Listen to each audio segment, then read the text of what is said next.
يا أيها الذين آمنوا اتقوا الله حق تقاته ولا تموتن إلا وأنتم مسلمون. يا أيها الذين آمنوا اتقوا الله ولتنظر نفس ما قدمت لغد واتقوا الله إن الله خبير بما تعملون. أما بعد فإن أصدق الكلام كلام الله وخير الهدى هدى محمد صلى الله عليه وسلم وشر الأمور محدثاتها وكل محدثة بدعة وكل بدعة ضلالة وكل ضلالة في النار. All perfect praise is due to Allah the Almighty. I testify that none is worthy of worship except Allah. And I testify that Muhammad sallallahu alayhi wa sallam is his final messenger and prophet to humanity and jinn. May Allah exalt his mention as well as that of his families and all his companions. To Allah Azza wa Jal belongs the commandments, and he possesses the ultimate wisdom. He favors whomever he pleases over others, whatever he pleases over others. And amongst the people whom Allah the Almighty has favored and blessed is our father and the father of all prophets and messengers, Prophet Ibrahim alayhi salatu wassalam. Allah described Ibrahim alayhi salatu wassalam saying, Inna Ibrahim kana ummah. Indeed, Ibrahim was a nation, a single man, equivalent to a nation. In another verse, Allah Azza wa Jalla says, وَاتَّخَذَ اللَّهُ إِبْرَاهِيمَ خَلِيلًا. And Allah selected and chose Ibrahim as an intimate friend.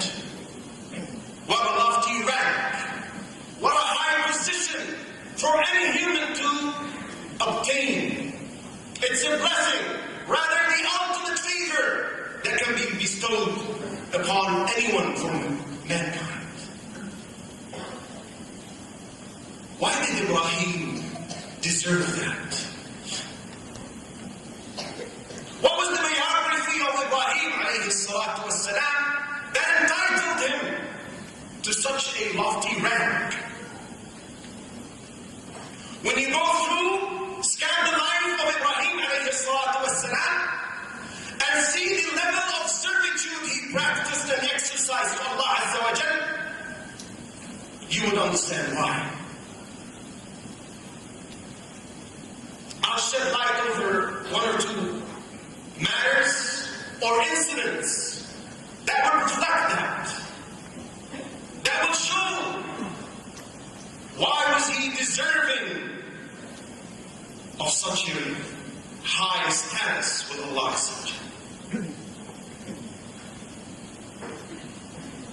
In the book of Imam Bukhari, rahmatullah alayhi, may Allah have mercy upon him, Ibrahim alayhi salatu wasalam took his wife Hajr and her son Ismail, who was an infant at the time, and traveled a long journey until they reached Mecca.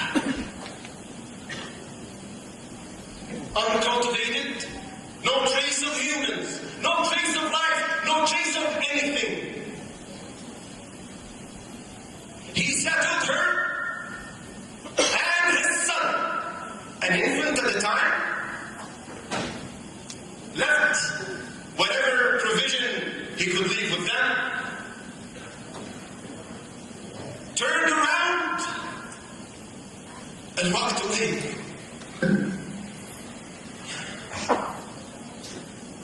She called upon him, Ya Ibrahim, O Ibrahim,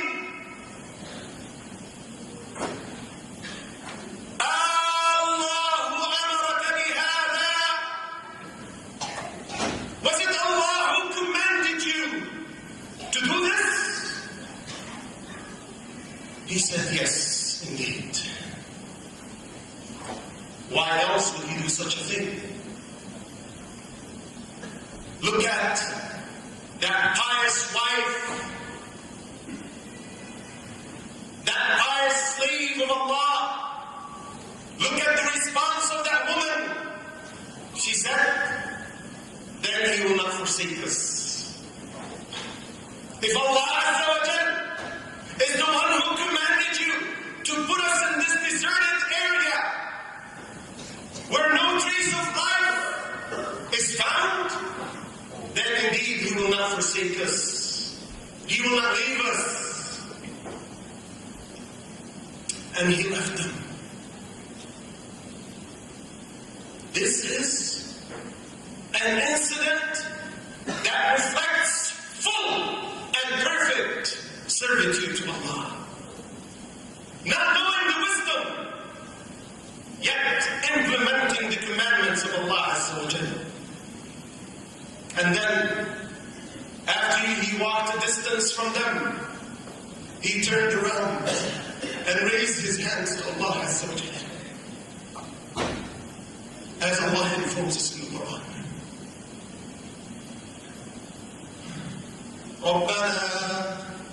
ربنا إني أسكنت من ذريتي بواد غير ذي زرع عند بيتك المحرم ربنا ليقيموا الصلاة فاجعل أفئدة من الناس تهوي إليهم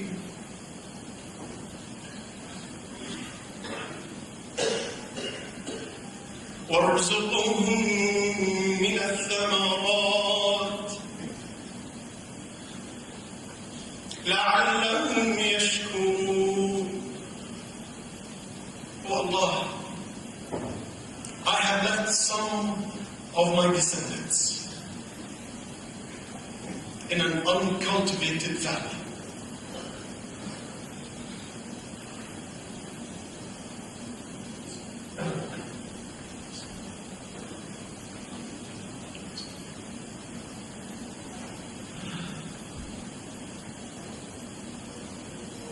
Oh Allah enabled them to establish prayer and made people incline toward them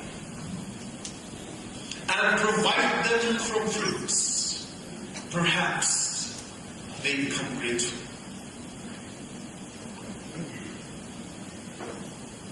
And he left. And he would go back and forth checking on his wife and son. And let me slip back a little bit.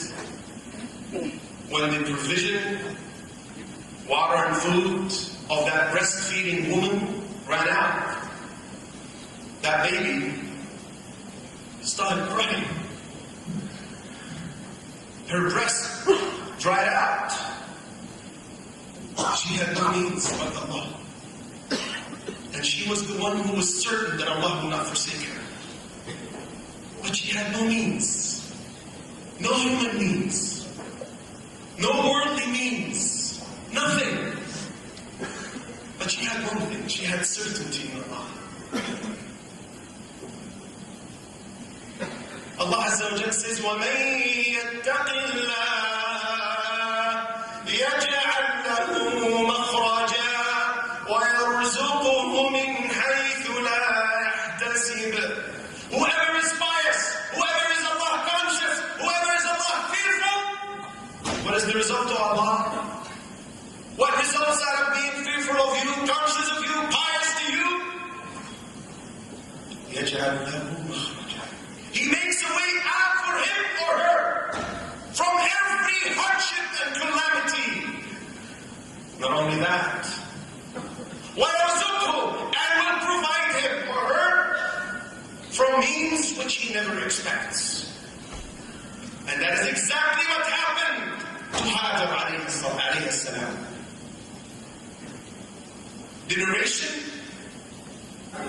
again this is in Sahih al-Bukhari, says that she was sitting there, puzzled, not knowing what to do, with a striving child. She suddenly said to herself, as if she heard something, "Stop, be quiet." And then she started running, and then ascended a mount. And then she started looking. Any trace of humans? Any trace of anything that will make a way out? And then again, it's as if she heard a sound where she left her boy at that small mount. So she descended and ran and ascended where her son was left and started looking. She did this 7 times, and that was Safa and Marwa that we do in Hajj. And then the hardship ended. Relief came. Divine relief from Allah SWT. Not any type of relief. An angel descending from the heavens in support of that certain woman who trusted her Lord. And he poked the ground with his wing. And the water of Zamzam gushed out. Taken by surprise, she started drinking, filling her container full of joy and happiness. And the misery of her child ended. And then Allah Azza wa Jalla made people inclined towards them. Tribes came and settled around them because there was water, and the place was inhabited by a lot of people. And then Ibrahim alayhi salatu wasalam used to come back and forth, checking on his wife and on his son. When his son reached an age where he is expected to be the support of his father. See, as people age, they expect from their children, and especially sons, to be their backup and support, to be their help, to care for them. So when Ismail reached that age, another destined trial for Ibrahim alayhi salatu wasalam took place. Allah informs us about that in the Qur'an. He says, فَلَمَّا بَلَغَ مَعَهُ السَّعْيُ, when he reached an age where he can support and help, قَالَ يَا بُنَيَّ, Ibrahim said to Ismail, O son, إِنِّي أَرَى فِي الْمَنَامِ أَنِّي أَذْبَحُكَ. Allah. I was made to see in my dream, and dreams of prophets and messengers are inspirations and revelations. I was made to see in my dream that I slaughter you. In other words, I am commanded to slaughter you. فَانْظُرْ مَاذَا تَرَى. So what do you think? He was not giving him a choice. But it was just a method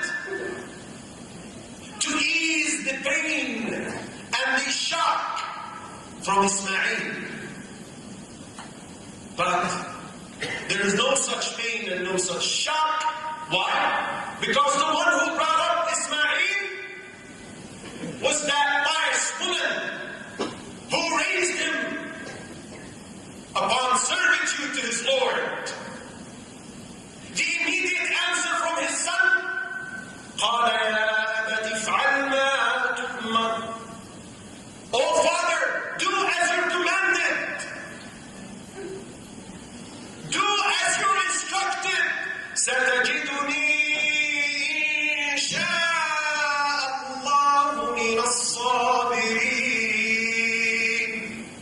You will certainly see me, Allah willing, a patient person.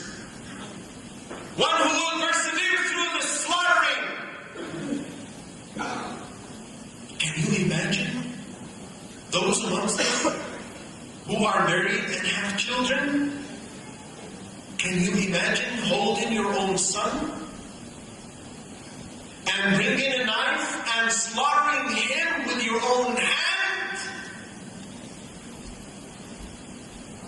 فَلَمَّا أَسْلَمَا, when they surrendered to the commandment of Allah. وَتَلَّهُ لِلْجَبِينِ, and he pulled him from his forehead. Again, certainty in Allah, servitude to Allah, submission to Allah equals gifts from Allah. He grabbed him, laid him down, and started moving the knife on his neck. But Allah commanded the knife not to slaughter, not to cut, as He commanded the fire not to burn Ibrahim alayhi salam. Immediately relief came. وَنَادَيْنَاهُ, we called upon him. أَيْ يَا إِبْرَاهِيم, O Ibrahim, قَدْ صَدَّقْتَ الرُّؤْيَا, you have fulfilled. You passed the test.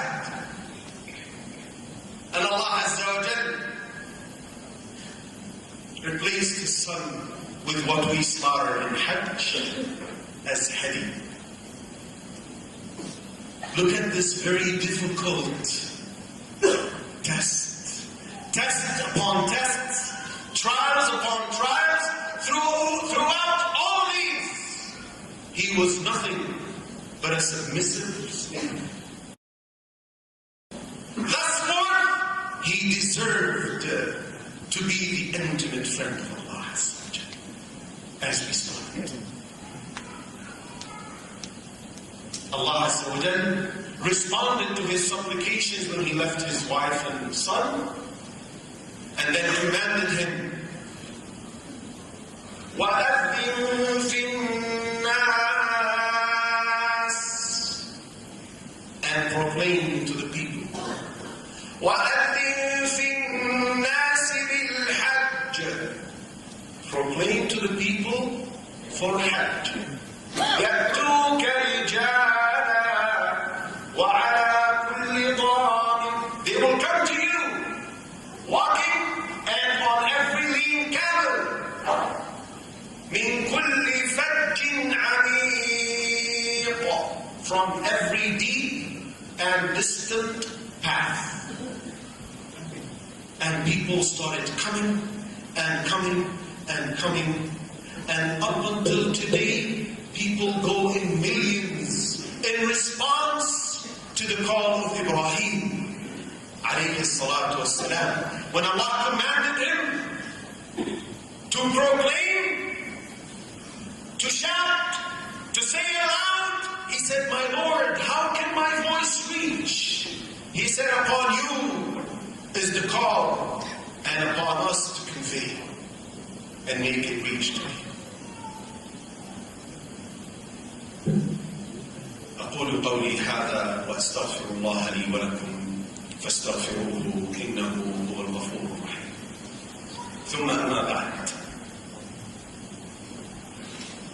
This was in a very summarized way the story of Ibrahim alayhi salatu wassalam, and how Hajj and how the sacred house of Allah SWT was built. Of course, Ibrahim, when he was going back and forth, he received the command to build the house of Allah SWT, and with the help of his son Ismail, Allah SWT made it happen. Hajj. Hajj is a season of mercy. Hajj is an opportunity. Hajj is a treasure. See, as the Prophet ﷺ say, He said Allah SWT has seasons of mercy and gifts. So expose yourselves to these seasons. And one such season is pilgrimage. Hajj. Hajj is one of the pillars of Islam. As in the narration of Ibn Umar, may Allah be pleased with him and his father, that is reported by Imams al-Bukhari and Muslim. The Prophet ﷺ said, Islam was built over 5 pillars. Over the 5 pillars we know. The 2 testimonies of faith, Salah, Siyam, Zakah, and Hajj for whoever is able and capable. Now, bear in mind that a pillar of a structure is very, very important for that structure to remain sound. Anything wrong happens to any of its pillars, whether a crack or a break, results in the demolishment of the entire structure. And this is the resemblance the Prophet ﷺ made. He wanted to get this across to the people, to people's minds, that if you don't do any of these, any one of these missing or has cracks, you can lead yourself out. And that's serious. So, Hajj is one of the pillars of Islam. And this proves the obligation of fulfillment.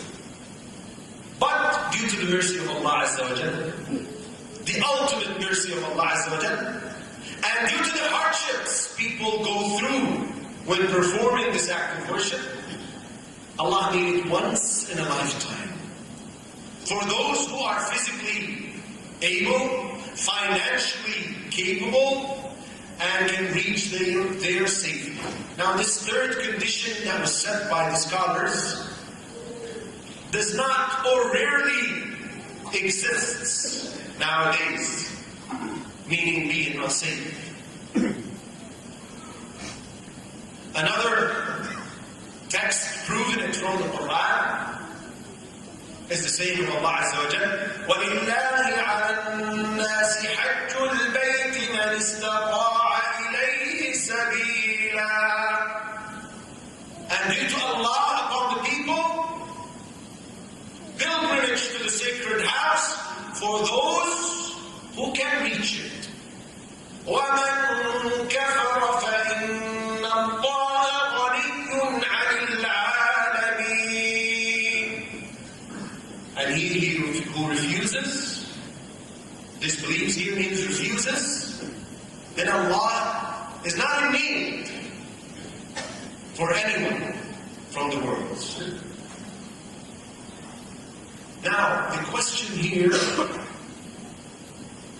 should a person, or is it an obligation upon a person, he or she,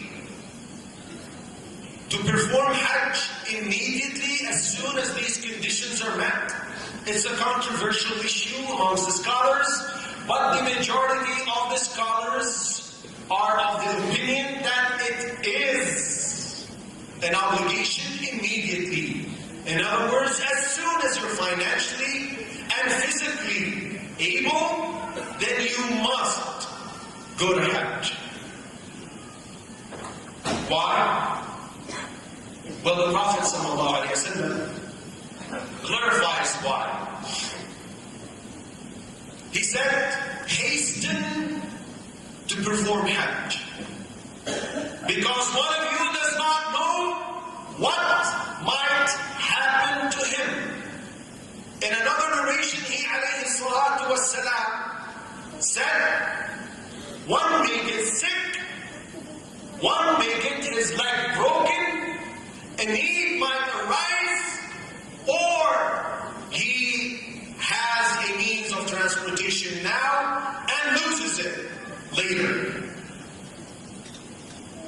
So the wisdom behind hastening in the performance of Hajj is that one does not know what might happen. Anything can happen that can prevent him later from performing Hajj. But due to the knowledge of Allah SWT, the Almighty, with the nature of human beings, and the more we have with Shaitan and his whispers to us,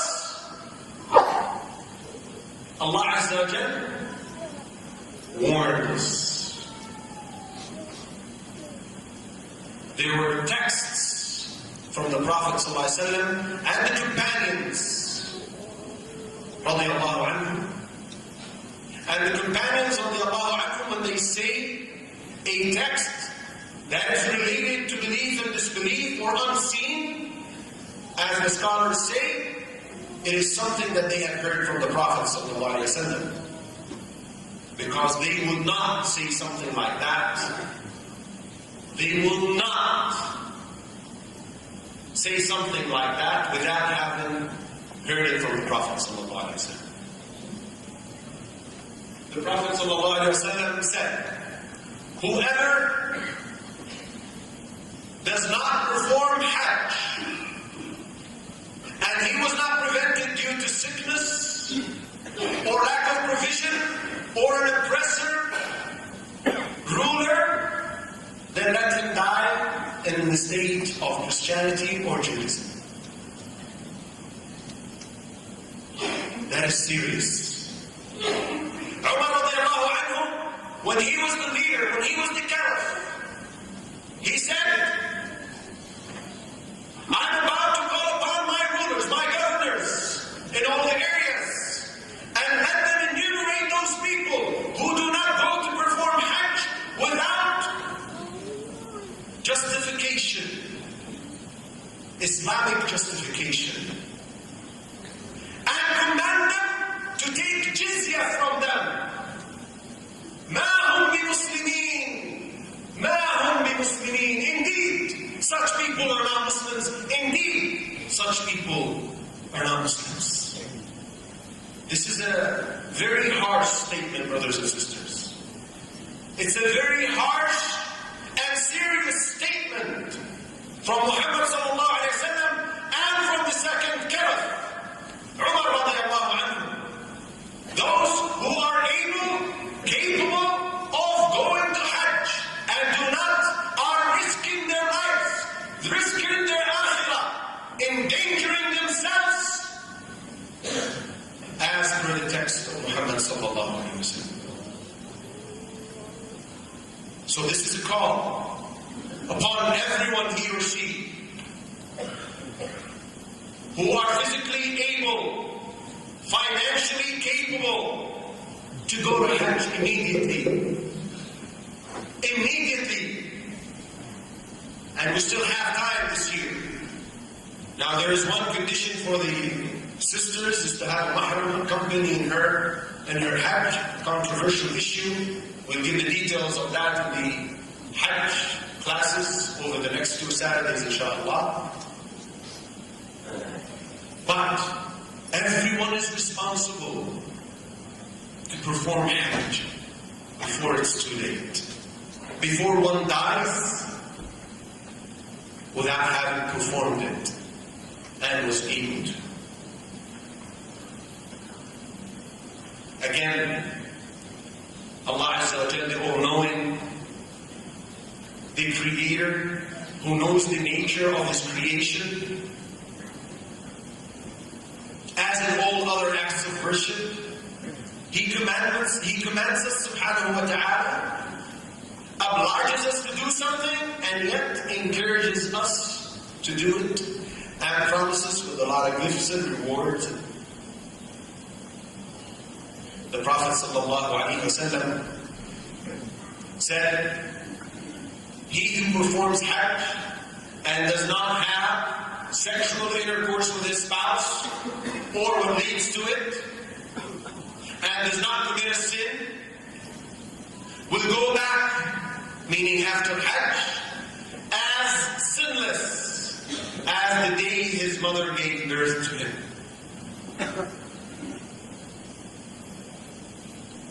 In another narration, he ﷺ said, will go back with all his previous sins expiated. Isn't this what we long to or long for? Isn't this what we strive to attain? Forgiveness of all sins? Isn't it what we work hard to achieve? The forgiveness of Allah SWT? Once in a lifetime you do that, and everything before it is gone. Everything before it is gone. I conclude, for those brothers who are not able to go to Hajj, who cannot fulfill the preconditions of Hajj, glad tidings, because there are acts of worship you can do through which you attain the reward of Hajj. And I will just mention two. The Prophet ﷺ said, whoever performs the Fajr prayer with the congregation in the masjid, and then sits in that place, meaning in the masjid, mentioning Allah SWT, whether that is adhkar or recitation of Qur'an or study circles or what have you, until the sun rises, and then performs 2 optional rak'ahs, will get a full reward of Hajj and Umrah. And he repeated that twice, sallallahu alayhi wa sallam. The second text that talks about a different act of worship, the Prophet sallallahu alayhi wa sallam said, he who goes to the masjid during the day for the sole purpose of praying duha. Now this is not the same text that we just mentioned. A person went home on a Saturday, for example, he's off, he went after Salatul Fajr or after these 2 rak'ahs we just mentioned in the first text, and a couple of hours later he walks out of the house and walks to the masjid for no other purpose but to pray these 2 rak'ahs. Will attain the reward of Umrah. And whoever goes to the masjid to perform one of the 5 obligatory prayers will get the reward of Hajj. So, those who are not going to be fulfilling the preconditions of Hajj, don't be saddened. Have a sincere intention to perform Hajj immediately as soon as you have the means, as soon as you fulfill the preconditions, because intentions are serious matters. Because with this sincere intention, if Allah SWT decrees that you die, you will be treated accordingly. We ask Allah SWT to enable us, to bless us, to reach Hajj. Allahumma ameen. اللهم ارزقنا الحج يا كريم. اللهم ارزقنا الحج يا كريم. اللهم ارزقنا الحج يا كريم. اللهم أعنا على المتابعة بين الحج والعمرة يا كريم. اللهم تقبله منا. اللهم تقبله منا. اللهم تقبله منا. اللهم اقسم لنا من خشيتك ما تحول به بيننا وبين معصيتك، ومن طاعتك ما تبلغنا به جنتك، ومن اليقين ما تهون به علينا مصائب الدنيا. اللهم متعنا بأسماعنا وأبصارنا وقوتنا ما أحييتنا، واجعلها الوارث منا، واجعل ثأرنا على من ظلمنا، وانصرنا على من عادانا. اللهم لا تجعل مصيبتنا في ديننا. اللهم لا تجعل مصيبتنا في ديننا. اللهم لا تجعل مصيبتنا في ديننا، ولا تجعل الدنيا أكبر همنا ولا مبلغ علمنا. اللهم اجعل الجنة قرارنا